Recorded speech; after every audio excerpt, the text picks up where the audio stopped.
Georges Blanc, quand Jean Deguerry vous a appelé pour vous parler de saveurs de lin, quelle a été votre première réponse? Qu'est-ce qu'il vous a dit et quelle a été votre réponse? Je trouve que c'est une bonne idée parce que les saveurs, c'est un peu mon fond de commerce. C'est clair que tout ce qui touche au plaisir de la table, à l'attachement, on pourrait même dire viscéral des gens de cette région pour les produits de qualité, saveurs de lin, c'était la traduction concrète d'une belle idée. Vous n'avez plus rien à prouver, donc pourquoi repartir en croisade, ambassadeur des saveurs de lin, Georges Blanc? Parce qu'on a un certain savoir-faire et on est content d'avoir autour de nous des gens qui sont le faire savoir de notre savoir-faire. Et on apprécie beaucoup ce soutien et c'est faire connaître un petit peu la réalité de la vocation gastronomique d'un lieu comme ici. C'est assez bon, c'est notre patrimoine, c'est un patrimoine culturel, c'est un patrimoine familial, c'est une tradition bien française qui est, comment dirais-je, le volet gourmand de notre vie culturelle, de notre attachement à certaines valeurs.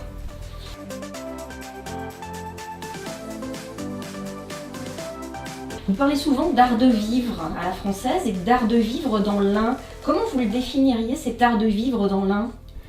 L'art de vivre, c'est déjà le lieu. L'Ain, c'est une mosaïque de pays tellement divers et cette mosaïque donne à chacune de ces régions une complémentarité. Ça crée un peu une émulation. Chacun peut attacher à son terroir des différents pays qu'on connaît bien.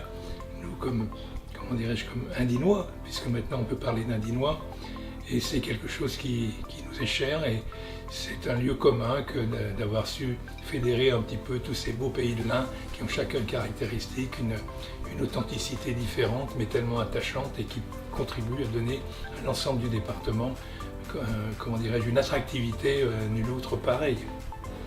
Alors on va revenir sur la gastronomie. Georges Blanc, c'est l'ambassadeur de la volaille de Bresse, mais les saveurs de l'Ain, c'est beaucoup plus large. Quels sont les produits de l'Ain que vous aimez bien en dehors de la volaille qui est votre fond de commerce? Moi, je suis fondamentalement pur messin, donc je suis naturellement vers ce produit emblématique qu'est la volaille de Bresse. Je suis des cuisiniers peut-être les plus engagés dans l'aide à la valorisation et à la promotion des produits de qualité spécifique d'un terroir. Je fais ça depuis très longtemps, mais bon, j'aime cuisiner les produits de la Dombe, notamment les brochets qu'on utilise pour nos quenelles, les poissons de la Dombe, il y a les vins du Bugey, il y a plein de choses. C'est un territoire qui offre des ressources de qualité, à vocation gastronomique très diversifiée. C'est ce qui rend un peu ce côté très intéressant et très attractif pour tout notre département. Alors arrivent les fêtes de fin d'année, vous connaissez bien les produits. Comment un consommateur peut reconnaître un bon produit de l'Ain? Un beau produit de l'Ain, c'est pas seulement l'estampille saveur de l'Ain, c'est aussi les signes de qualité.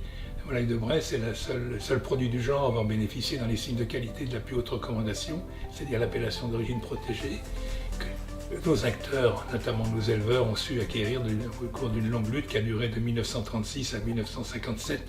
C'était un long combat, mais jusqu'à maintenant, on est les seuls à avoir cette reconnaissance de qualité.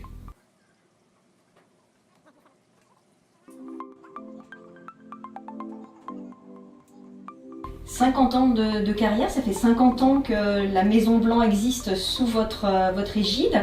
Quel enseignement vous tirez de cette belle carrière qui va encore, je pense, durer longtemps?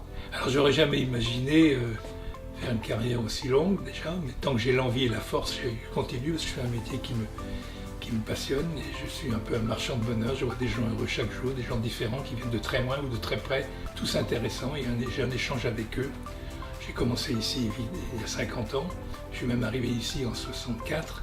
Il y avait encore le fourneau à charbon, la lessiveuse chauffée au bois, on allait rincer le linge au bateau lavoir, j'avais le téléphone avec la magnéto. Vous voyez un peu comment le progrès a galopé depuis plus de 50 ans. Donc j'ai vécu cette évolution. Aujourd'hui, je suis très fier d'avoir créé 180 emplois à Vonin, alors que j'ai hérité d'une affaire familiale où il y avait moins de 10 employés. Voilà, aujourd'hui, le groupe Blanc, c'est plus de 350 personnes. Donc c'est beaucoup de travail, mais c'est aussi beaucoup d'enthousiasme. Et ma devise, c'est sans passion, point d'élévation.